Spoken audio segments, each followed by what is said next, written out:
tunggal atau terpisah menjadi subword gitu.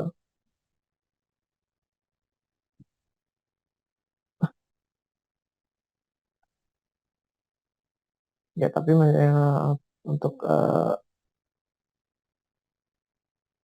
untuk yang bird model ini tadi, dia memang masih banyak kalimat yang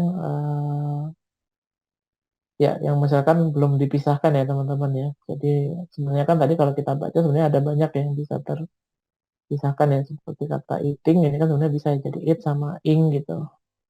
Tapi di sini memang banyak yang belum terpisahkan, menggunakan bird model yang tadi.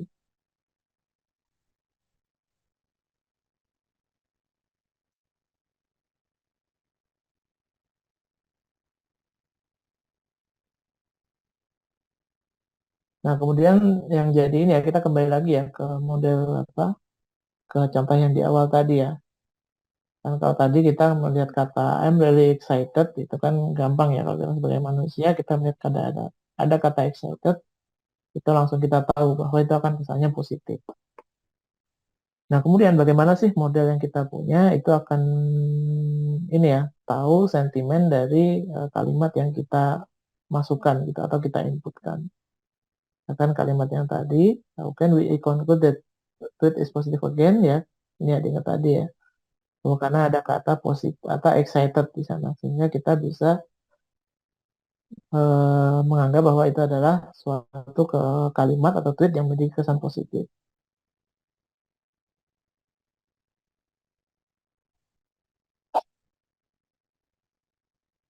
Nah, kemudian bagaimana model yang kita punya itu tahu ya, khususnya kalau model yang kita punya itu bukan satu model deep learning ya, bahwa itu sentimen dari kalimat itu tadi, yaitu adalah dengan melihat eh, kata-kata yang memiliki kunci yang memiliki kecenderungan terhadap suatu sentimen tertentu gitu teman-teman. Ya, misalkan mungkin kata I am gitu ya, mungkin kan kita nggak bisa melihat ya, dia itu kesannya positif atau negatif. Really juga akan susah ya, karena kita harus melihat really-nya itu kan bisa sangat sangat yang bagus atau sangat yang buruk gitu. Nah, tapi kalau ada excited di sini, itu kita bisa itu dari kalimat excited itulah kita bisa mendapatkan petunjuk ya, model yang kita punya itu bisa mendapatkan petunjuk ke arah dia itu positif atau negatif. Nah, kemudian balik lagi ya, bagaimana cara mesin yang kita punya itu punya petunjuk ya bahwa itu positif atau negatif. We can of course just feel excited, happy, sad, etc. Then take them to be one way or another. But imagine if we don't have the dictionary for all positive words and negative words, how can we compare them? Ya, ya jadi sebenarnya tinggal ya tadi ya, simpelnya ya tadi gitu. Jadi kita kalau ya tinggal kita kasih tag ya teman-teman ya, kita tandain kalimat-kalimat seperti excited, seperti happy, sad itu ya. Kita tinggal kasih dia positif itu, misalkan untuk excited kita kasih positif, happy itu kasih positif, sad itu kita kasih negatif gitu ya. Nah, tapi kan nggak semua kata ini ya, nggak semua kata itu bisa kita langsung klasifikasikan ke dalam positif atau negatif word gitu teman-teman.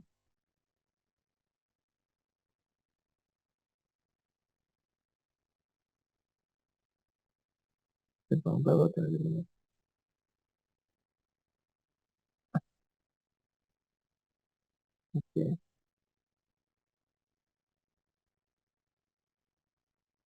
Nah, inilah nantinya yang akan kita pelajari di belakang ya teman-teman ya.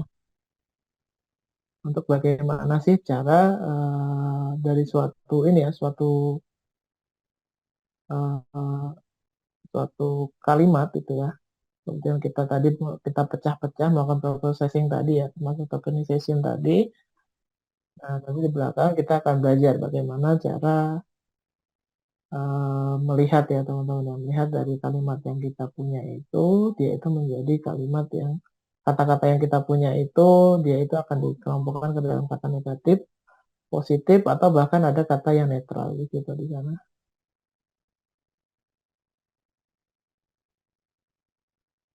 Oke, mungkin itu aja ya teman-teman ya. Ini materinya mungkin sampai itu aja untuk yang pre-processing ya. Kalau mau ada yang ditanyakan silahkan teman-teman, boleh didiskusikan di sini.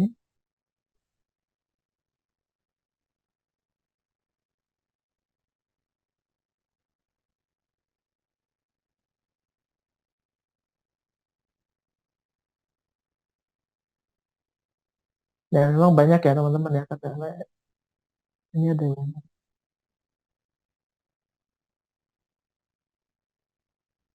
ya ini ada banyak tantangan ya teman-teman ya sebenarnya yang bisa kita hadapi dalam melakukan sentimen analisis ini ya teman-teman ya.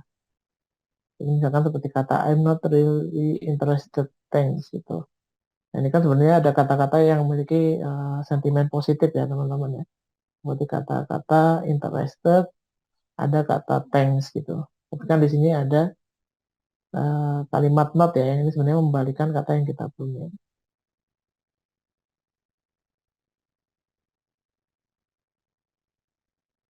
Gitu. Ada juga kata-kata yang seperti kata-kata yang sarkasme gitu ya teman-teman ya, itu lebih susah lagi ya dalam melakukan sentimen analisisnya di sana. Ya nanti akan ada pembahasannya ya teman-teman ya untuk yang lebih dalam. Oke, sampai sini ada yang mau ditanyakan atau didiskusikan boleh.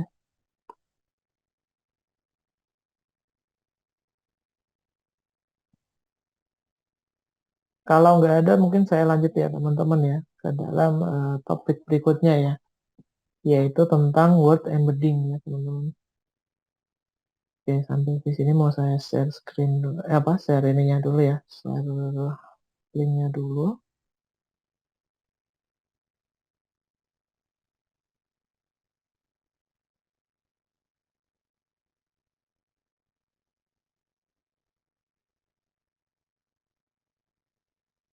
Oke, word embedding.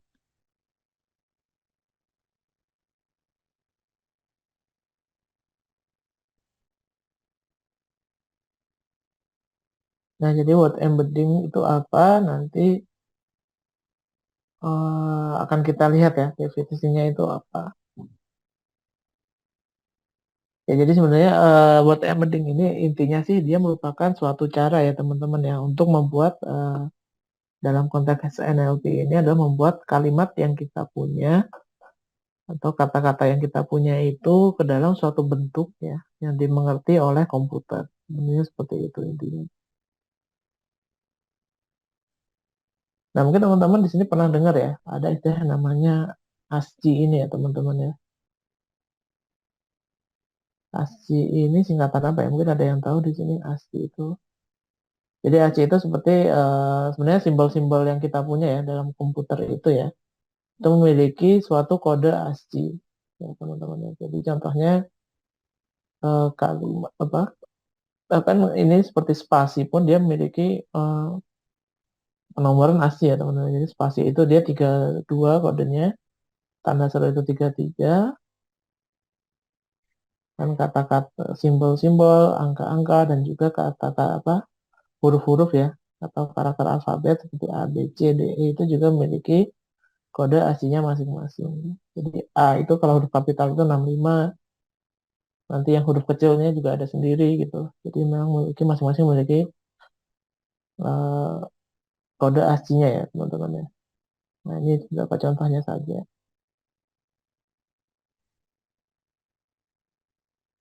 Nah yang jadi pertanyaan apakah ASCII ini bisa kita gunakan ya teman-teman ya dalam melakukan yang namanya word embedding ini.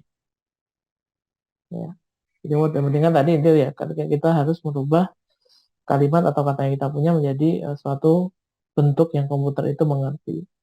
Nah, kalau dalam bentuk ASCII ini sebenarnya harusnya secara logika dasar kan bisa ya sebenarnya teman-teman ya. Jadi misalkan seperti kata hello, ini misalkan kita ubah ke dalam bentuk ASCII, ini akan menjadi suatu vektor ya atau suatu array yang angkanya seperti ini ya kurang lebih ya. yaitu 72, 11, 18, 18, 111 gitu contohnya. Nah, secara bentuk sebenarnya bisa. Cuman untuk lebih jauhnya lagi, ada berbagai masalah ya yang bisa timbulkan kalau kita menggunakan kode ASCII ini dalam tax NLP yang kita punya. Meskipun sebenarnya ASCII ini adalah bisa dibilang cara paling simpel ya teman-teman ya dalam merepresentasikan kalimat ya menjadi itu tadi ya kata yang menjadi suatu yang komputer itu mengerti atau dalam bentuk vektor ya bisa dibilang atau array. Nah, masalahnya adalah kalau kita menggunakan ASCII ini nanti ada banyak sekali kendala ya teman-teman ya. Yang pertama itu ASCII ini dia itu tidak dapat menangkap ya atau tidak dapat merepresentasikan kalimat apa makna dari kalimat yang kita punya. Jadi contoh seperti kata good ya atau great dan great ya. Itu kan sebenarnya memiliki makna yang sama ya teman-teman. Maknanya itu sama. Tapi kalau kita kodekan dalam ASCII itu pasti kodenya apa, angka-angkanya itu kan pasti akan sangat jauh berbeda gitu. Ya, ini nanti coba aja ya kalau dalam good sama great ya kelihatan juga dari susunan kalimatnya itu kan jauh ya. Yang sama mungkin kata G-nya aja di depan. Ini juga tidak bisa menggambarkan hubungan dari dua buah kata gitu. Jadi kata yang misalkan memiliki makna yang apa namanya yang berlawanan ya kata misalkan seperti kata good dan kata bad itu akan vektor-vektornya itu akan nggak ada hubungannya gitu satu sama lain. Ya intinya ya sebenarnya intinya itu tadi sih ASCII ini tidak dapat ini ya menampung makna dari kalimat yang kata atau kata dalam kalimat yang kita punya. Nah, contoh lainnya adalah cara lainnya adalah kita bisa menggunakan yang namanya one hot encoding gitu teman-teman. Nah, ini bisa dibilang adalah salah satu cara tradisional yang bisa kita gunakan ya teman-teman ya dalam merepresentasikan kata menjadi sebuah vektor.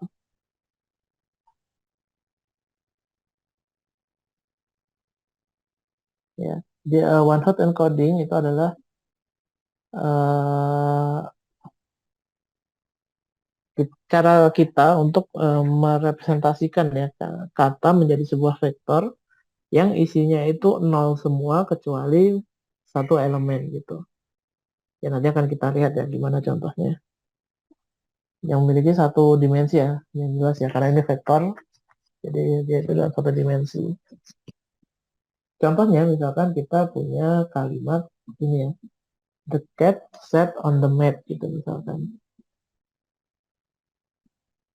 Ya, jadi kan kalimat masing-masing katanya kan ada kata the, ada cat, ada set, ya, ada on, ya, kemudian ada kata mat ya. Nah ini the-nya ini meskipun muncul dua kali kita anggap satu aja ya teman-teman ya. Karena kita ya nggak perlu ditulis dua kali ya karena nantinya dalam apa, encoding yang kita punya ini nanti akan dianggap sebagai suatu vektor yang sama.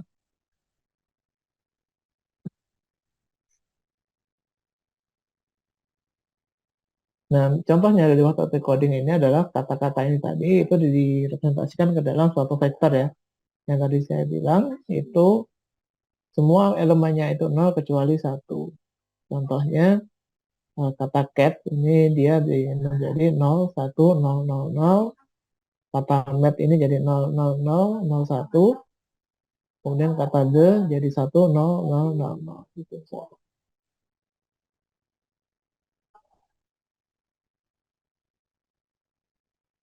Ya, jadi konsepnya ini simpel ya untuk bahasa coding ya. Jadi kalau teman-teman perhatikan, dia ini kata satunya ini muncul berdasarkan urutan dari vocabulary-nya ini ya, yang di sini ya.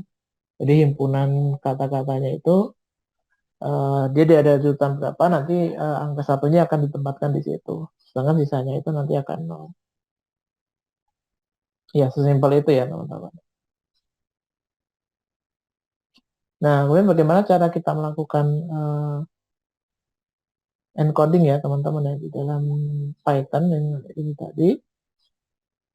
Ya, pertama ya perlu kita lakukan tokenization terlebih dahulu ya, yang kita bahas di materi yang sebelumnya. Nah, kemudian kita bisa melakukan yang namanya split function ya. Ya di sini ya, untuk tokenisasinya ini ya, ini simpelnya kita bisa menggunakan fungsi split ya untuk memecah kalimat per kalimatnya.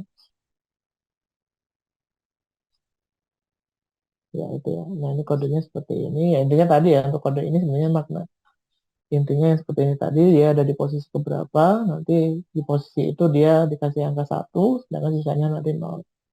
Misalkan ada kalimat hello world, good morning, ya seperti ini kurang lebih penulisannya gitu ya teman-teman.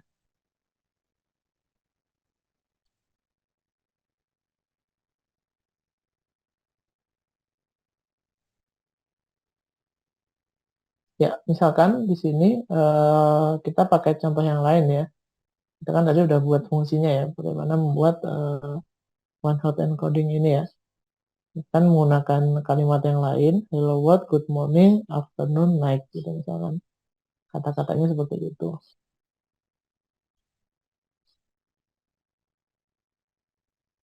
Nah, berdasarkan kata ini tadi, eh, kita di sini bisa ini ya, misalkan kita punya kalimat yang lain, yang misalkan kita punya kalimat hello world ya, berdasarkan ini kita bisa anggap sebagai ini ya teman-teman ya, dictionary yang kita punya ya, yang ini tadi. Jadi hello itu jadi array 1000, hello world itu jadi 0100 dan seterusnya.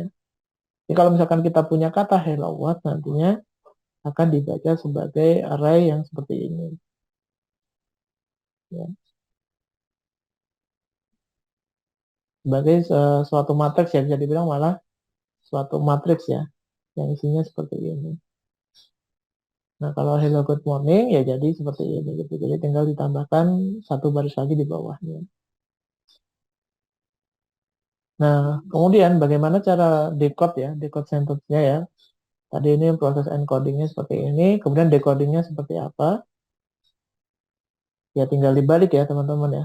Dengan yang tadi ya, ini jadi kita buat suatu perintah decoding tadi, yang ini sebenarnya intinya kita membalikan kalimat tadi apa matriksnya ini tadi ke dalam ini ya, sesuai dictionary yang ini, sehingga nanti menjadi suatu kalimat kembali gitu ya. Ya, jadi kalau tadi misalkan hello good morning ya, yang bentuknya seperti ini, kita kembalikan dia menggunakan fungsi decode sentence ini tadi, dia akan menjadi seperti ini gitu. Jadi balik lagi ke makna yang asalnya. Jadi ini kita akan di sini sebenarnya kita melihat ini ya, proses encoding dan decoding yang sederhana ya teman-teman ya.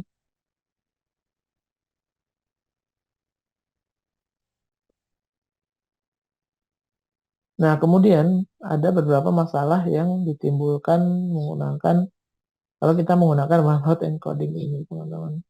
Jadi masalah yang pertama ya jelas saja bahwa dimensi dari vektor ini,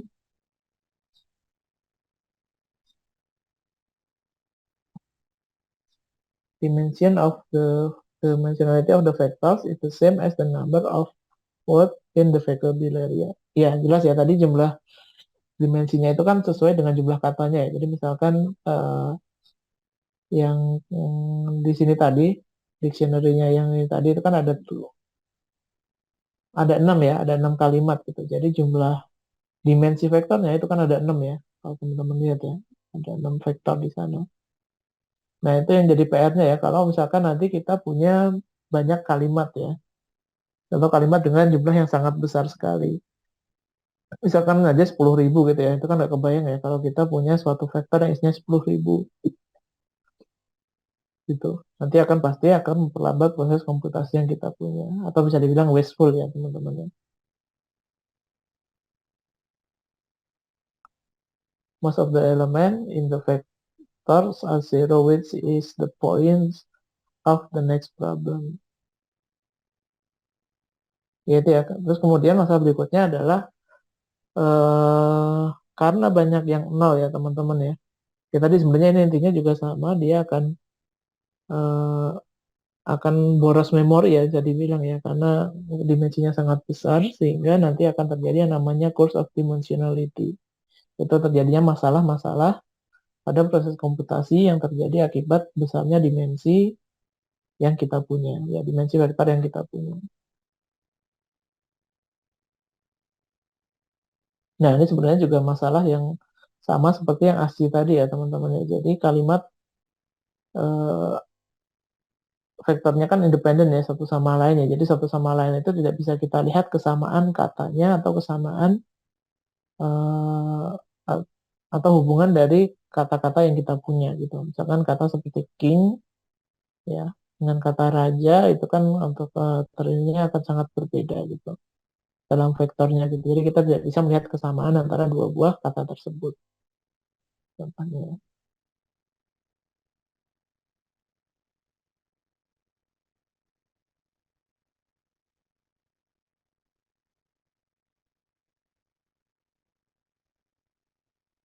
Nah, word embedding ini merupakan suatu cara ya yang ini sebenarnya lebih baik daripada cara-cara yang kita bahas di atas ya, termasuk dibandingkan dengan cara one hot encoding tadi.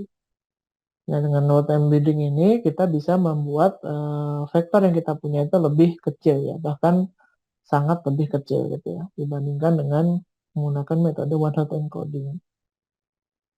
Ya, kemudian vektornya itu juga dense ya, dense itu artinya padat gitu ya. Jadi nggak banyak angka 00 yang bisa membuat tadi ya boros memori ya teman-teman ya, dan memperlambat proses komputasi. Kemudian kita di sini juga bisa melihat hubungan antara satu vektor dengan vektor lain ya. Artinya dalam satu kata dengan kata yang lain itu kita bisa melihat ininya hubungannya gitu. Entah dia itu memiliki makna yang sama atau dia itu katanya itu berlainan atau hanya sekedar berhubungan kata tersebut. Jadi kita bisa melihat sinonimnya, analoginya, kemudian relationship-nya itu seperti apa. Jadi kata per katanya. Nah, ini ada sebenarnya ada materi tentang vektor ya teman-teman ya. Cuman ini nggak usah terlalu saya bahas di sini. Ya, jadi masalah vektor ini kenapa sebenarnya penting ya teman-teman ya. Kita belajar vektor di mata kuliah aljabar linear dan ya aljabar linear aja ya mungkin ya yang bahas soal vektor ya. Karena memang pembahasan soal vektor ini akan banyak digunakan di mata kuliah lain yang lebih expert gitu. Ya kan, termasuk yang tadi ya kita kan berubah kalimat itu atau kata-kata dalam kalimat yang kita punya itu ke dalam vektor ya teman-teman ya. Jadi dengan kita memahami vektor itu sendiri itu artinya akan membantu kita dalam memahami apa yang kita pelajari. Ya, jadi misalkan dibaca-baca lagi ya di review ya teman-teman ya. Jadi masalah vektor itu seperti apa secara definisi, kemudian penyembelahan vektor dan pengulangan vektor itu akan seperti apa. Dan dalam vektor itu juga ada yang namanya arah dan juga ada besaran ya teman-teman ya. Ada magnitude dan directionnya. Ya teman-teman juga ingat-ingat lagi ya seperti apa. Oke, ini mungkin akan saya lewatin dulu ya, tapi nanti kalau kita memerlukan pembahasan soal vektornya, nanti akan kita kembali lagi. Nah, kita kembali lagi ke masalah word embedding tadi ya, teman-teman ya. Jadi kan word embedding ini kan kita termasuk salah satu cara ya, teman-teman ya, untuk merepresentasikan kalimat yang kita punya atau kata-kata yang kita punya itu ke dalam suatu vektor, gitu, teman-teman. Beberapa vektor bisa dibilang. Nah, dalam word embedding ini, kata cat gitu ya, itu bisa direpresentasikan ke dalam suatu vektor V yang isinya itu seperti ini. Kata dog juga bisa direpresentasikan menjadi suatu kalimat yang, suatu vektor yang seperti ini contohnya. Nah, pertanyaannya kata vektor ini itu merujuk kemana gitu ya? Kok bisa dapat angka cat itu sekian, angka dog itu juga sekian gitu. Kenapa bisa dapat vektor seperti itu? Nah, di sini kita bisa merujuk ke dalam bisa dibilang ini ya, pre-trained model ya yang dipunya oleh Glove ini ya teman-teman ya, Glove embedding ya teman-teman. Ya, jadi di sini ini dikembangkan bisa dibilang ini sebenarnya merupakan satu kamus ya teman-teman ya, kamus yang dipunya yang mana kita di sana bisa mencari vektor dari kata yang kita punya gitu. Jadi nanti katanya tinggal kita panggil aja, kita inputkan nanti akan langsung muncul vektornya seperti apa. Nah, ini dikembangkan oleh Stanford ya teman-teman ya, Stanford University di sana. Nah, jadi kita di sini kita pakai aja dari ini namanya Glove ya teman-teman ya.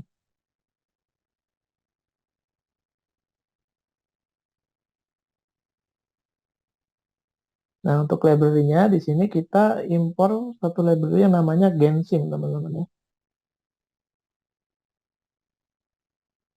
Oke.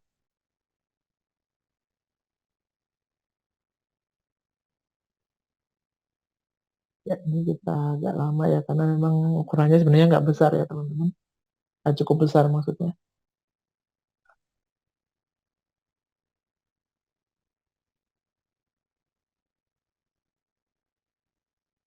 Oke, kita tunggu dulu sebentar.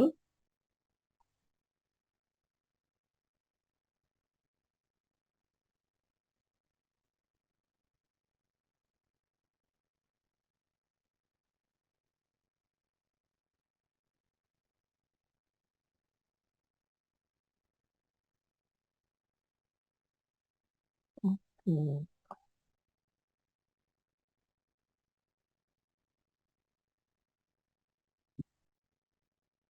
Oke, ini agak lama ya teman-teman ya download ininya ya database-nya ya. Kan ini sebenarnya udah saya jalankan semuanya, jadi mungkin kita langsung lihat aja ya di sini ya teman-teman ya. Jadi di sini word vector yang kita punya atau apa vektor dari kalimat atau kata yang kita punya itu kita bisa ekstrak ya menggunakan model ini ya teman-teman ya.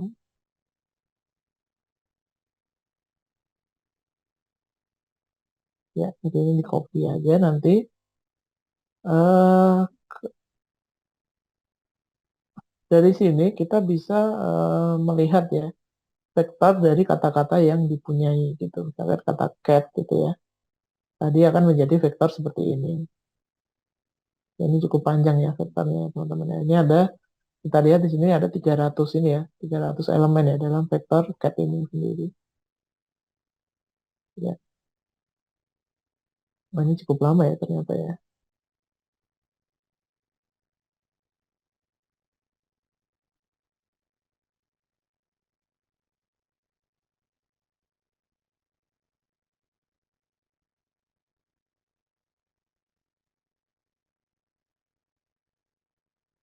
Oke, kemudian cat seperti itu. Kemudian misalkan menggunakan kata-kata yang lain, misalkan seperti tiger, ya jadi seperti ini dia.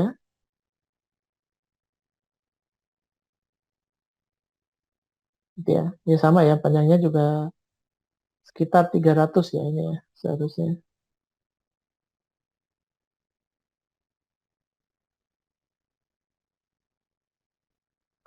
Nah, di sini kita bisa melihat kemiripan atau similarity ya teman-teman ya dari kalimat atau kata-kata yang kita punya ya di sini. Misalkan kata cat dan tiger gitu ya. Ini kita bisa lihat kemiripannya menggunakan metode quotient similarity. Nah, quotient similarity itu apa? Ini ya tadi kita balik ke atas sedikit.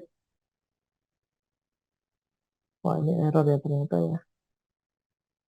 Coba kalau langsung panggil ini bisa nggak ya?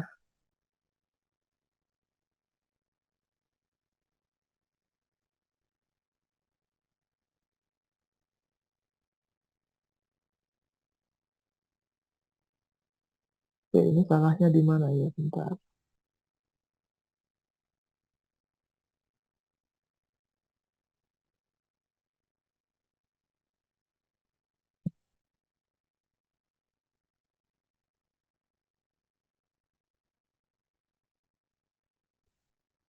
Efficiency.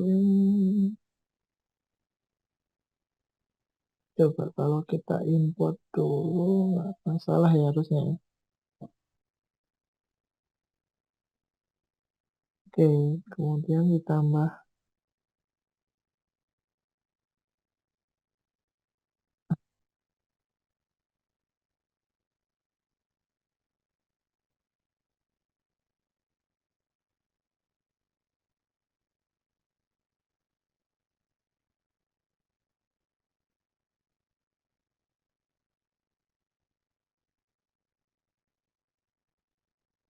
Ya, ini mungkin ada yang bisa membantu. Ini salahnya di mana? UTF coded can record by position.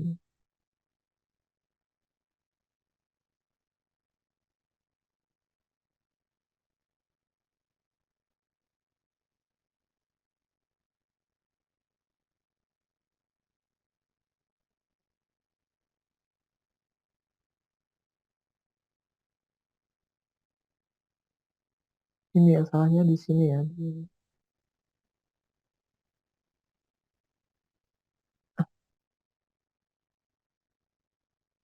Oke, nanti coba ini ya. Ini kemarin bisa, tapi ini kenapa ya? Kok gagal di sini? Atau tadi belum beres ya ini ya, yang di atas ya.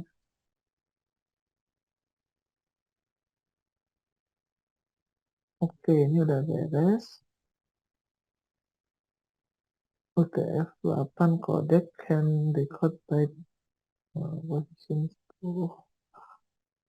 Invalid continuation byte.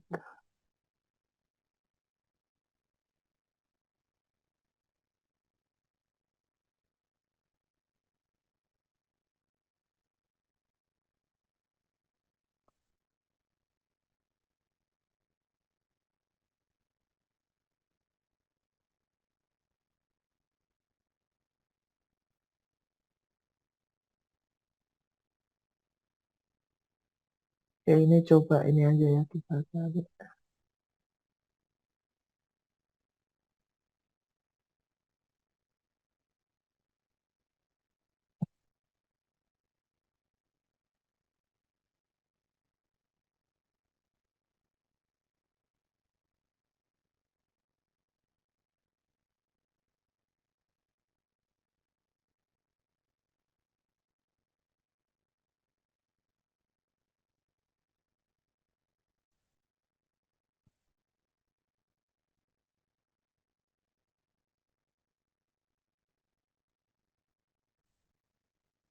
Oke, nanti cobain ya. Ini coba saya cari tahu nanti. Ini karena udah keluar output yang semua, jadi mungkin bisa kita sambil bahas ya teman-teman ya. Ya, jadi itu ya teman-teman ya. Jadi kita bisa melihat kemiripannya ya dengan menggunakan metode Gaussian similarity ya teman-teman ya. Yang mana Gaussian similarity itu merujuk ke yang ini ya teman-teman yang mana ya? Gaussian similarity. Nah,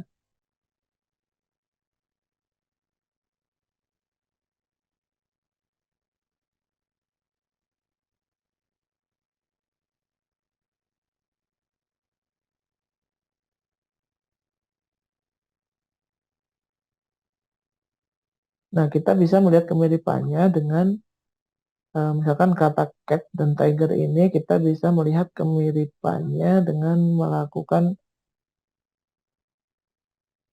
ya menghitung Gaussian similarity-nya ya teman-teman ya menggunakan rumus yang di atas tadi. Ya.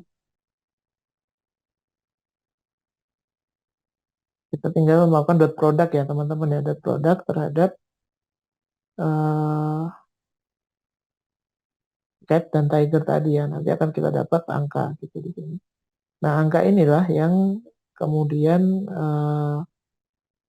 akan menunjukkan ya seberapa besar ya hubungan antara dua vektor yang kita punya. Jadi cat sama tiger itu ternyata memiliki hubungan 0,312 gitu ya. Dia ada kemiripan sebesar itu gitu. Bisa dikatakan ada kemiripan 31% gitu antara cat dan tiger itu tadi. Nah, bagaimana kalau cat sama cat gitu ya? Itu nanti dia akan memiliki kemiripan sebesar satu ya, artinya 100%. Ya karena memang kata-kata cat sama cat itu kan sama ya katanya. Jadi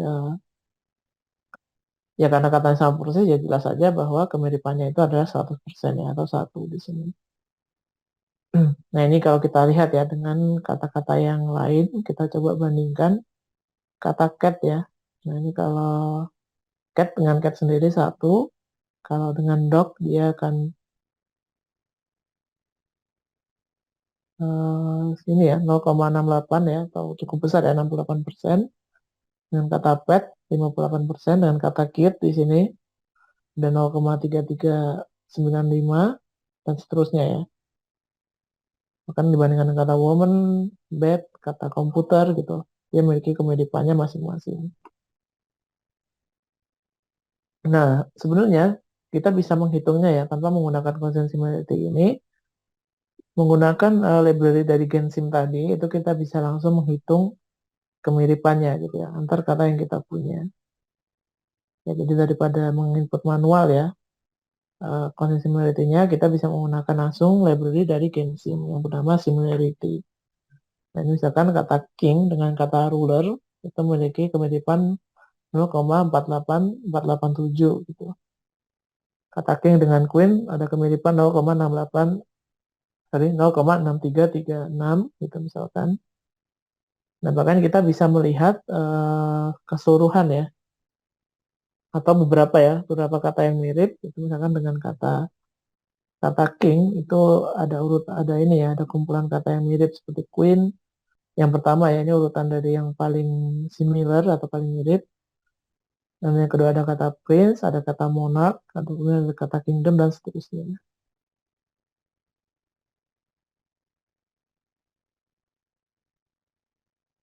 Gitu ya. Ini sebenarnya masih penasaran dengan yang tadi ya, errornya di mana. Ya cuma kayaknya kita lihat aja ya untuk bahasan selanjutnya. Nah, di sini saya menarik dari word embedding ini kita bisa ini ya kita bisa membandingkan ya teman-teman ya. Contoh salah satu contoh penggunaannya ya di sini kalau secara langsung ya. Kita bisa melihat kemiripan dari misalkan kita ini kalau teman-teman ingat ya di soal-soal seperti soal-soal psikotes atau soal-soal TPA atau mungkin CPNS nggak tahu ya ini muncul apa enggak ya kira-kira ya. Kan biasanya dimintain ya untuk membandingkan kalau ada kata king sama queen itu setara dengan man dengan apa gitu misalkan. Nah ingat ya mungkin ada yang pernah ingat ada soal-soal semacam itu di soal-soal psikotesnya. Nah di sini sebenarnya menggunakan word embedding ini kita bisa hanya menggunakan aritmatika yang sederhana untuk mengetahui jawaban yang ada di belakangnya. Ya misalkan king, queen, kemudian man itu apa gitu. Nah ini misalkan kita menggunakan tanda minus ya. Kita tinggal lihat aja selisih dari king sama queen ini tadi. Nah itu akan setara dengan man dengan yang satunya lagi ini gitu. Nah ini kita bisa menggunakan aritmatika sederhana gitu. Jadi x-nya itu kita pindah ke ruas kiri, queen sama king-nya itu kita pindah ke ruas kanan gitu. Jadi kalimat yang mau kita cari atau kata x ini itu sama dengan penyumbahan dari man sama queen kemudian dikurangi dengan king gitu di sini ya. Nah, di sini kita bisa menggunakan bantuan tadi ya, library dari Genshin tadi. Jadi kita lihat ini yang positif apa aja, yang labelnya positif ada man sama queen. Kita masukkan man sama queen di positif. Kemudian negatifnya itu kita isi dengan king di sini. Nah, nanti dari hasil aritmatika vektor ini nanti akan kelihatan gitu yang paling mirip dengan hasilnya itu kalimat apa aja gitu. Ternyata ada woman, ada king, ada girl, ada person dan seterusnya. Nah, jadi bisa kita ambil yang paling atas ya, paling atas muncul yaitu kata woman gitu. Jadi man itu dia setaranya dengan woman gitu ya, pasangannya itu woman. Kalau king dengan queen, man itu dengan woman. Nah, seperti itu ya teman-teman ya contohnya ya. Nah, ada juga kata strong sama stronger, weak dengan apa gitu. Jadi kita bisa anggap kita masukkan ternyata yang muncul paling atas adalah weaker gitu. Nah ini mirip ya, maksudnya secara logika manusia juga masuk ya di sini ya teman-teman ya. Nah kemudian ada kata lagi fast, oh, ini hilang ya.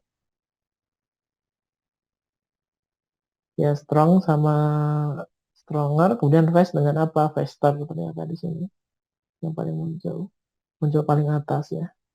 Kemudian ada lagi Indonesia, Jakarta, Japan dengan ternyata Tokyo paling muncul paling atas. Benar ya, ini kan hubungan ibu kota ya. Indonesia ibu kotanya Jakarta, Japan ibu kotanya Tokyo di sini. Oke, jadi Japan sama kimono, Indonesia, ternyata batik yang paling muncul di atas di sini. Kemudian ada juga add sama add, ya.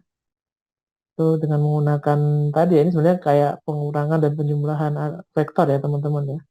Nah, yang paling muncul add sama add, eat sama add, drink sama drank ternyata yang muncul.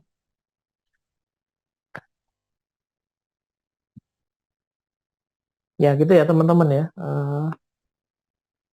Bagaimana caranya kita memahami ya dari mesin apa NLP ini kinerjanya seperti apa. Dari tadi kita melihat bagaimana kita mengubah kata menjadi suatu word embedding gitu. Kemudian bagaimana salah satu contoh penggunaan dari word embedding ini sendiri. Dan nanti di pertemuan berikutnya kita akan belajar tentang bagaimana cara kita membuat embeddingnya itu gitu ya. Nah, tadi kan kita pakai library dari Glove ya tadi ya teman-teman ya. Nah di sini kita akan berikutnya kita akan belajar ya bagaimana cara membuatnya sendiri. Ya itu aja mungkin teman-teman ya. Ini untuk yang ini nanti akan coba saya perbaikin dulu ya teman-teman. Nanti saya cari-cari dulu gimana mengatasinya. Nanti setelah itu akan ya teman-teman bisa download ya nanti ya. Linknya juga kebetulan udah saya share. Dan tadi saya cek di grup udah di share Mas Teguh juga ya untuk linknya.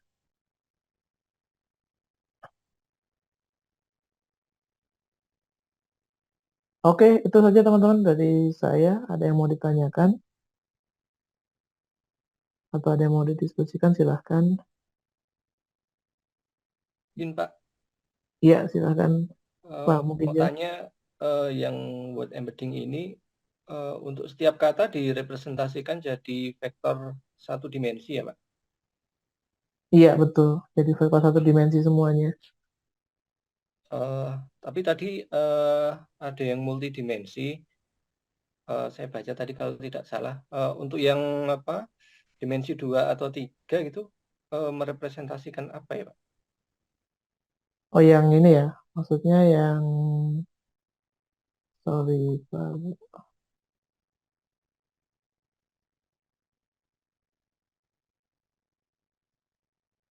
Tadi mana ya? Iya Pak lupa.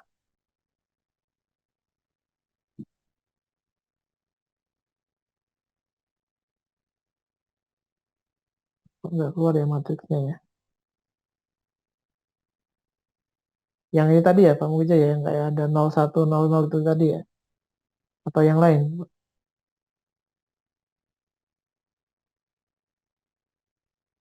Yang di what is word embedding Pak?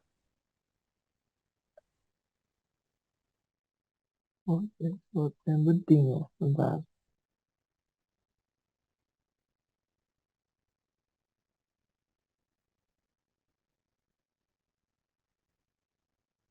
Yang mana Pak? Bentar.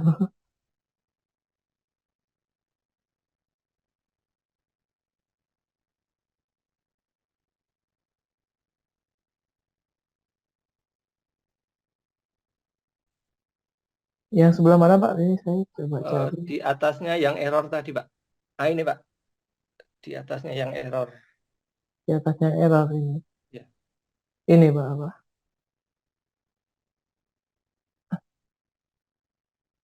ya ini Pak. Ya, yes, it's just a vector and it's multidimensional. Gitu. Ini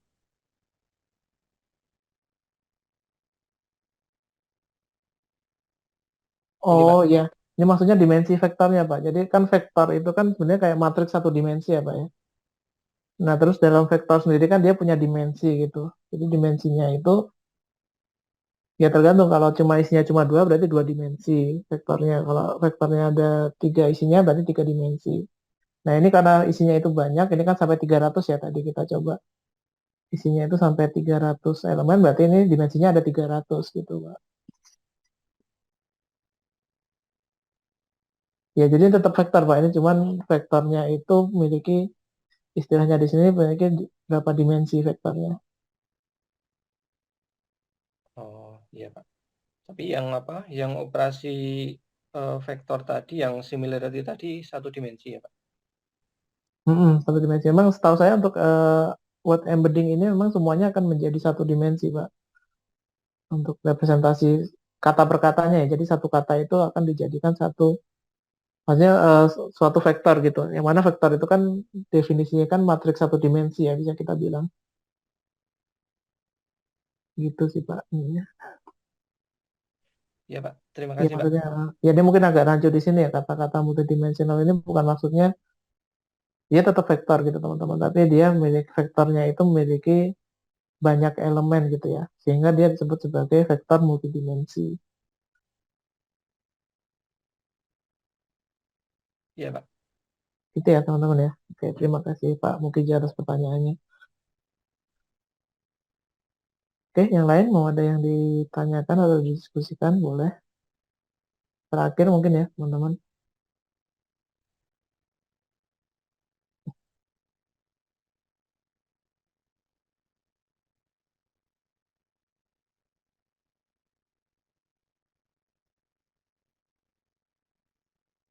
Oke, kalau nggak ada pertanyaan mungkin saya cukupkan ya pertemuan kita hari ini. Eh, Terima kasih atas kehadirannya teman-teman. Nanti kita minggu depan kita adakan lagi ya sekali karena menjelang UTS juga. Jadi nanti sekalian saya sampaikan kisi-kisi UTS-nya seperti apa dan bagaimana petunjuk pengerjaannya ya teman-teman ya untuk pekan depan. Ya terakhir ya sebelum kita UTS. Jadi teman-teman untuk hari ini sekali lagi terima kasih atas kedatangannya dan mohon maaf jika ada hal-hal yang kurang jelas atau ada kata-kata yang menyinggung. Dan kita ketemu lagi pekan depan ya teman-teman ya di jam dan hari yang sama.